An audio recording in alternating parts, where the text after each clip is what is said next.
Assalamualaikum warahmatullahi wabarakatuh. Perkenalkan, saya Fitriani dari jurusan Pendidikan Matematika Universitas Maliku Saleh. Baik, di sini saya akan membahas yaitu cara pengolahan data hasil penelitian menggunakan SPSS versi 25. Di sini kita sudah ada datanya yaitu kelas eksperimen, ada pretest, posttest, endgame, dan kelompok. Begitupun kelas kontrol ada pretest, posttest, endgame, dan juga kelompok. Dan di sini diperlukan juga endgame-nya, yaitu S-post kurang S-pri diper dengan X-mark kurang dengan S-pri. Nah, endgame ini diperlukan yaitu untuk kita buktikan apakah nilai endgame yang ada di data kita ini sama dengan yang akan kita cari menggunakan SPSS. Nah, di sini juga ada dasar-dasar pengambilan keputusan dalam sebuah penelitian. Di sini ada dasar pengambilan keputusan uji normalitas, ada dasar pengambilan keputusan uji homogenitas, dan ada juga dasar pengambilan keputusan uji independent sample test. Dan yang terakhir ada dasar pengambilan keputusan uji non-parametric mean Whitney. Jika data nanti yang kita cari tidak normal, maka kita langsung ke uji non-parametric mean Whitney.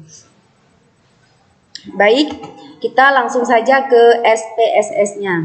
Nah, di sini ada data view, yaitu untuk kita menginput data nanti, data kita yang tadi.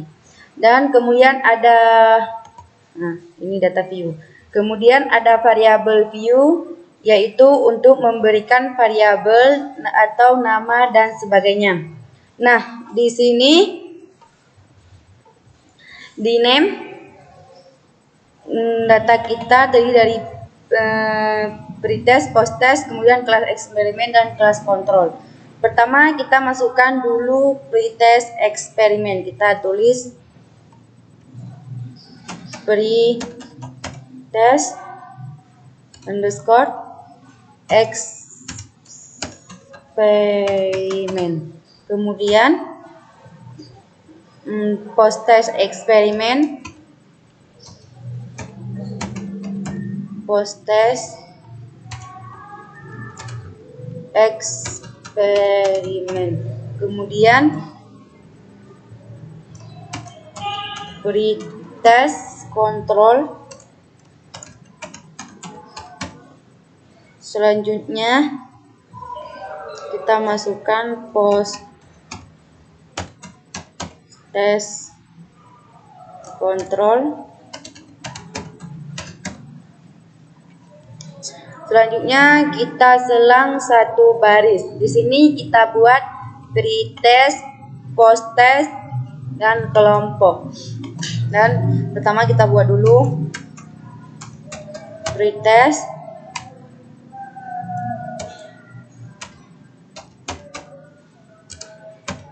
posttest, dan yang terakhir kelompok. Pretest, posttest, dan kelompok. Nah, di desimalnya kita ubah menjadi 0 semua. Ubah jadi 0 semua.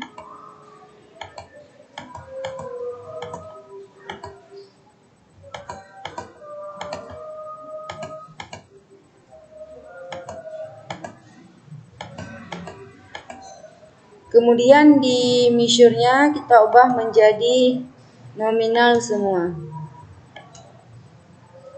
Nominal.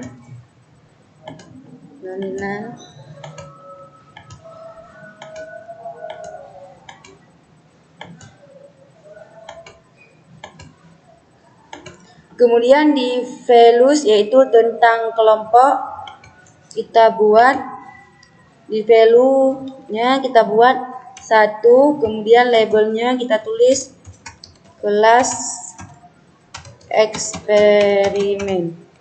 Kemudian kita pilih add. Kemudian kita buat lagi di sini di value-nya itu 2. Di labelnya kita buat kelas kontrol. Kemudian kita add, kemudian pilih OK. Nah, selanjutnya kita klik data view, kemudian kita masukkan data tadi yang ada di Excel, kita copy ke pretest eksperimen, proses eksperimen, dan pretest kontrol, pretest kelompok.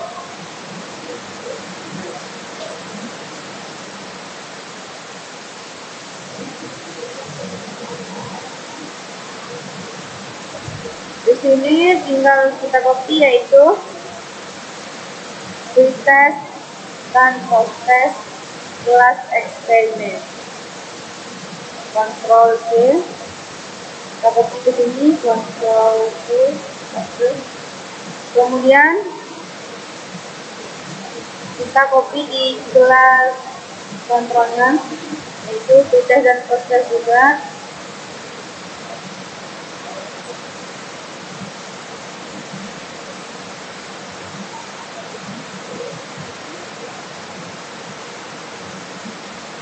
Kemudian di sini pretest, yaitu kita masukkan pretest eksperimen dan post-test eksperimen. Kita copy lagi.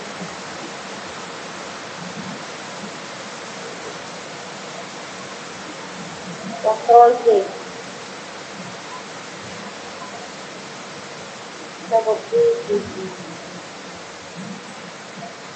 Kemudian ini juga kita copy.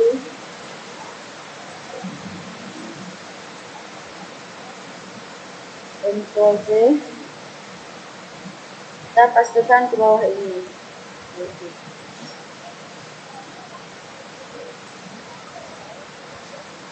Kemudian untuk kelompoknya yang di atas kita anggap itu, yang di atas itu yaitu kelas eksperimen. Jadi kita copy di kelas eksperimen. Kita Ctrl C, di copy ke sini, Ctrl C. Kemudian yang di bawahnya ini yaitu untuk kelas kontrol.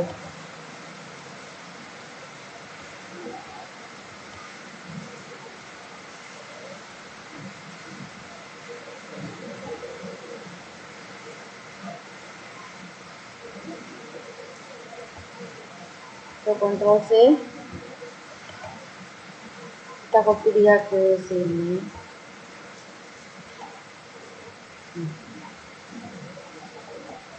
Baik, selanjutnya kita akan mencari nilai n-gain dengan SPSS ini. Yang rumusnya itu yaitu yang tadi. Nah, yang ini yaitu S post dikurang SP diper dengan X mat dikurang S free. Langsung saja. Selanjutnya, untuk varian pertama kita buka transform, kita buka komputer variabel. Kemudian di target variabel kita tulis post underscore kurang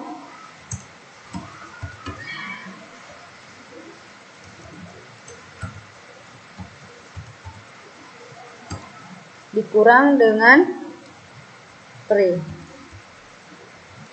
dan kemudian kita masukkan post testnya di numeric expression dan kita kurangkan dengan pretest.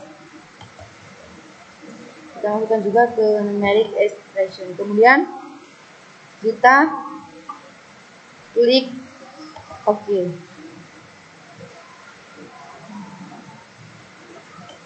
Dan nilai post dikurang pre itu berikut ini. Dan kemudian untuk varian kedua kita klik transform lagi, kita pilih komputer variabel, kemudian di post kurang pre ini kita ganti dengan max dikurang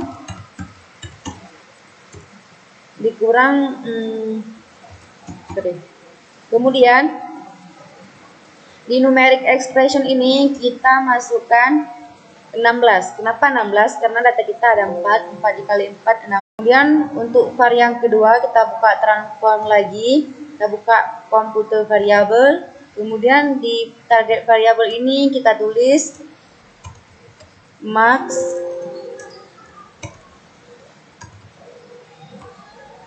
dikurang 3. Kemudian di numeric expression kita tulis 16 dikurang pretest. Ini kenapa 16? Karena data kita tadi ada 4, jadi 4 dikali 4 yaitu 16. Terus kita klik OK. Jadi data yang kita dapatkan adalah ini. Kemudian untuk varian ketiga, kita buka transfer lagi. Kita buka komputer variabel. Kemudian di sini kita tulis gain.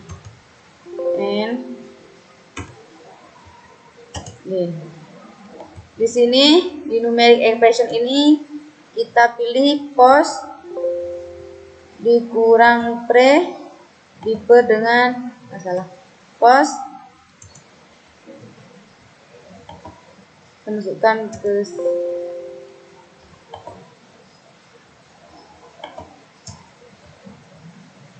post, kita masukkan ke numeric expression, kemudian diper dengan masukkan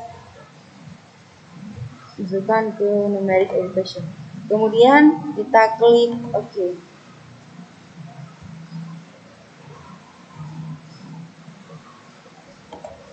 Nah, jadi di sini kita sudah mendapatkan gain-nya, yaitu nilai gain-nya. Kemudian baru kita analisis data. Untuk itu kita pilih analyze, kemudian pilih deskripsi statistik, kemudian pilih explore. Nah, di sini di dependent list ini kita masukkan gain-nya ke dependent list dan kemudian ke factor list kita masukkan kelompok dan kemudian kita plus. Pastikan normality plus with test ini tercentang, kemudian kita klik continue, kemudian OK. Nah, di sini tunggu sebentar. Nah, kemudian sudah keluar hasilnya. Di sini ada case processing summary, descriptive, dan test of normality. Yang paling penting yaitu adalah test of normality. Di sini kita mendapatkan hasil signifikansinya yaitu 0,0000 di kelas eksperimen. Begitupun di kelas kontrol 0,00. Maka langsung saja kita lihat hasil kita ini termasuk kemana, dia normal atau tidak normal. Nah, kita buka di dasar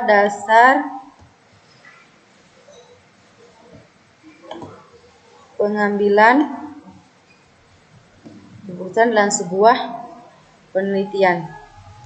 Seperti yang tertera di sini,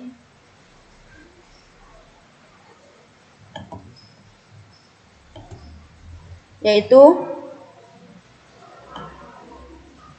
kelas eksperimen dan kelas kontrol sama, yaitu 0,000. Jadi 0,000 ini yaitu kurang dari 0,05.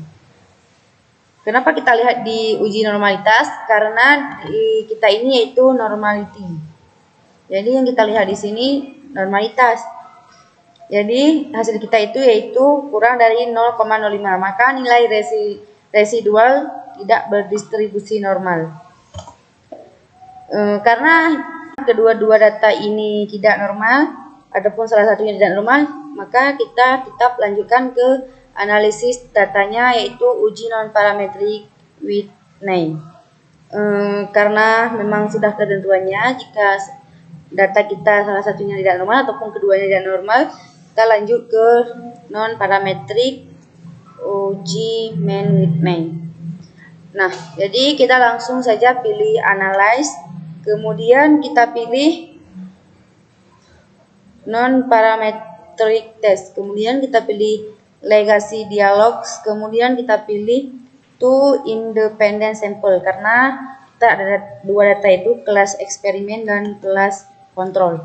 Nah, di tes variable list kita masukkan nilai ng-nya ke tes variable list. Kemudian ke grouping variable kita masukkan kelompok. Kemudian kita pilih define groups. Dan di grup 1 kita masukkan 1, di grup 2 kita masukkan 2. Kemudian pilih continue. Pastikan main with new ini tercentang, kemudian klik OK. Nah, kita sudah mendapatkan hasilnya.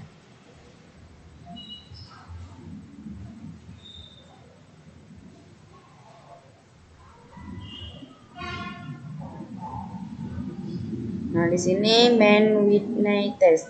Kemudian kita lihat di tes statistik di assign site to Thailand karena kita ada 2 tadi kelasnya.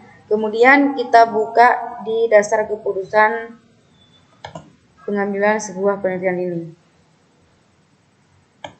Nah, di sini kan hasilnya 0,19 karena kita ada data 2 yaitu kita bagi 2, hasilnya yaitu 0,44 sekian lah. Jadi 475 entah. Jadi karena tadi yang kita cari yaitu